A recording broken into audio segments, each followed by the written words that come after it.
Alors, bonjour, voici une vidéo de présentation de notre atelier découverte du week-end dernier.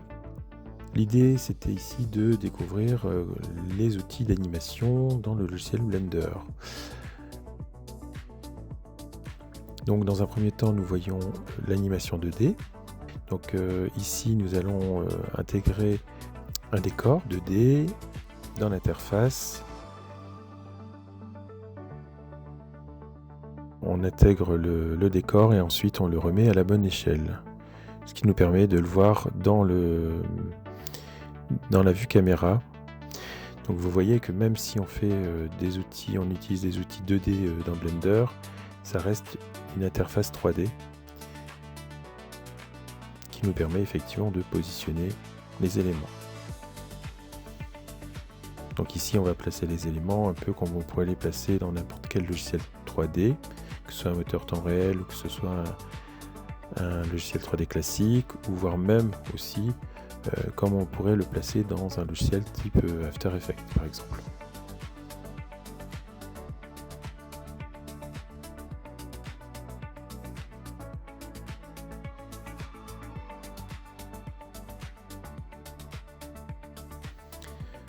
Ensuite ici nous allons donc commencer à dessiner donc avec le Raw Mode. Donc ici je dessine les différentes formes de mon personnage qui sera ici une balle. Et je vais donc dessiner étape par étape, clé par clé. Donc on voit dans la timeline les clés qui se mettent automatiquement.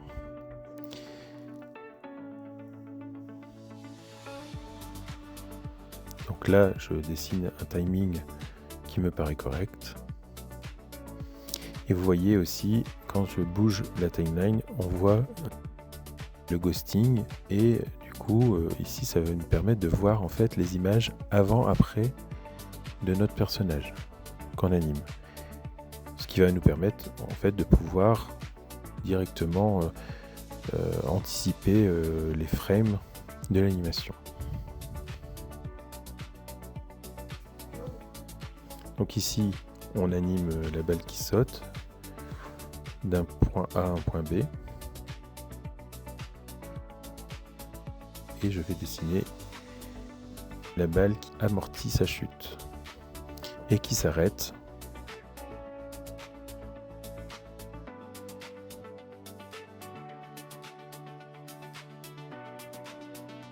Voilà, donc là on peut revoir l'animation globale si effectivement j'ai envie de changer les choses dans l'animation. Ensuite on va utiliser le Solid Fill. Le Solid Fill, c'est un outil qui va nous permettre de pouvoir colorier, en tout cas remplir une zone. Donc ici je le fais à la main, donc je vais directement remplir la zone de couleur, ce qui sera plus visuel que d'avoir juste le contour de la balle. Donc je reproduis cette étape clé par clé. Alors il y a plein de méthodes pour pouvoir colorier ou remplir une balle ou un objet. Voilà, là j'ai pris cette méthode qui est assez simple à comprendre.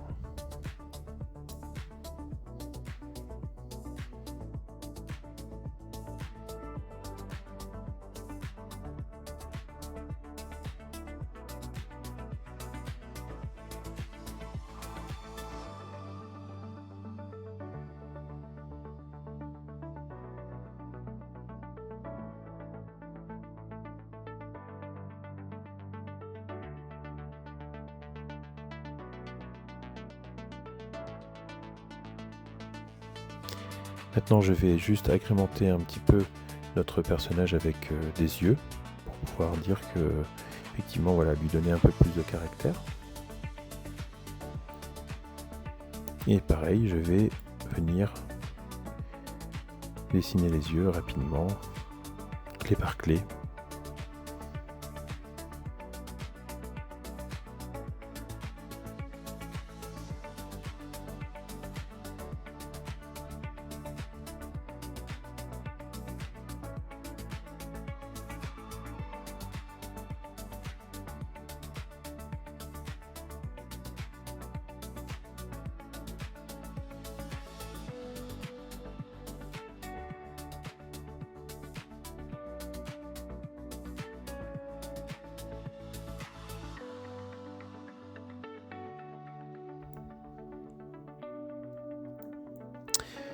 Maintenant, pour lui donner encore un peu plus de caractère, un peu plus de vie, je vais lui rajouter une petite queue, comme si c'était un animal, finalement. Et donc du coup, ici, pareil, je vais dessiner et animer ma petite queue tout au long de l'animation, clé par clé. Voilà, donc là vous voyez l'animation, on peut la rejouer et on voit effectivement l'animation complète avec l'animation du personnage et de sa petite queue derrière.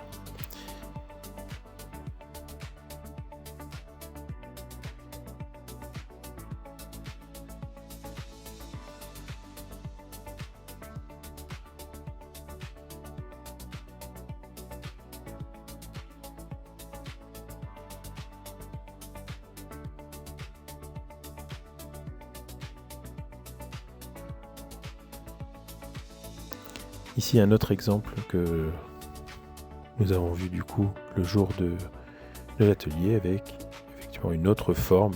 Alors c'est pas vraiment une balle ici, mais c'est une autre forme qui saute, donc avec une autre animation, toujours un peu le même genre de déplacement par un petit saut. Alors au début on fait toujours des exercices assez simples d'animation de balles, de formes assez simples, pour comprendre en fait le timing. Ça c'est le point le plus important dans l'animation au début.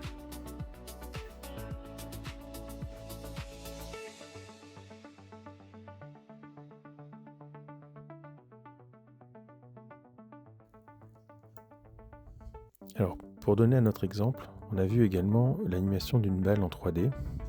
Alors ici nous avons pris un rig Blender donc nous allons l'animer. Donc ici on va aller sur la timeline. On peut effectivement déplacer la timeline comme sur l'animation 2D. Je vais même mettre en auto-key et nous allons animer la balle. Donc on a plusieurs éléments qui nous permettent d'animer cette balle. On a des contrôleurs en fait par en haut et par en bas qui vont nous permettre de déformer notre balle.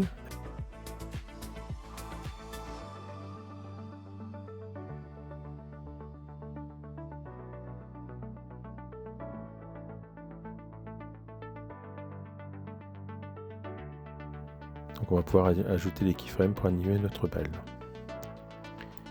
Donc ici, je commence à mettre des points clés importants pour le timing et je vais d'abord m'amuser à faire sauter ma balle sur place.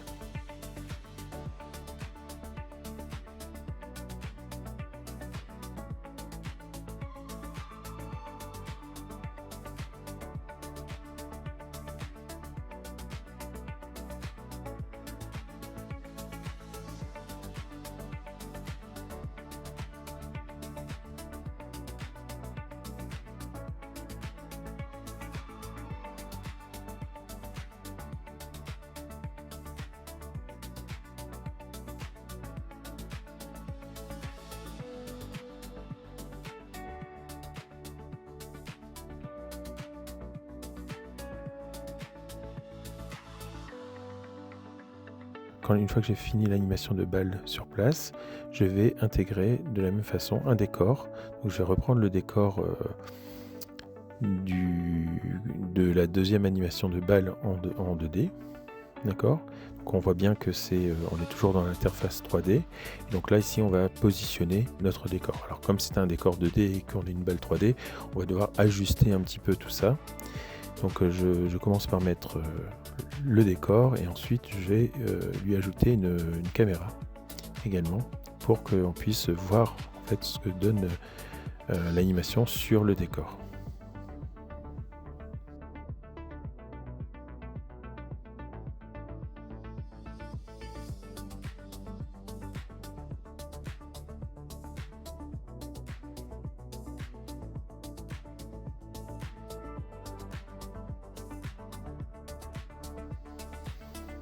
Donc ici, pareil, je vais positionner le décor et je vais l'agrandir pour qu'il corresponde avec la caméra.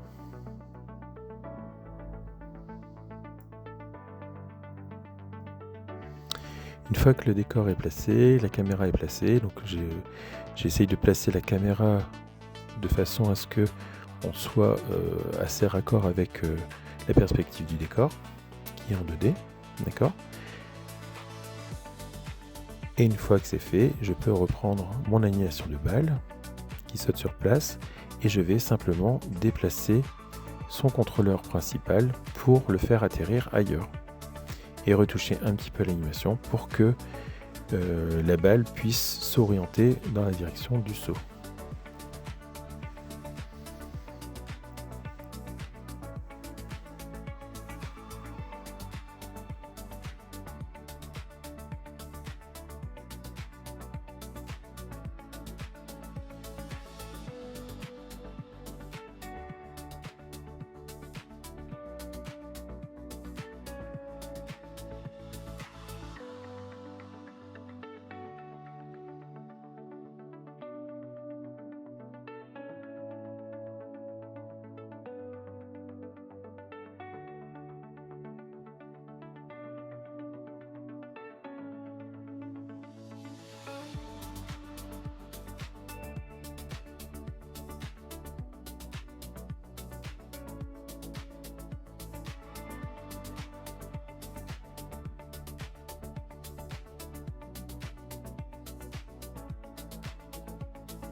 Donc ici, nous orientons la balle pour qu'elle anticipe son saut en allant un petit peu en arrière et en allant vers l'avant pour montrer l'orientation du saut.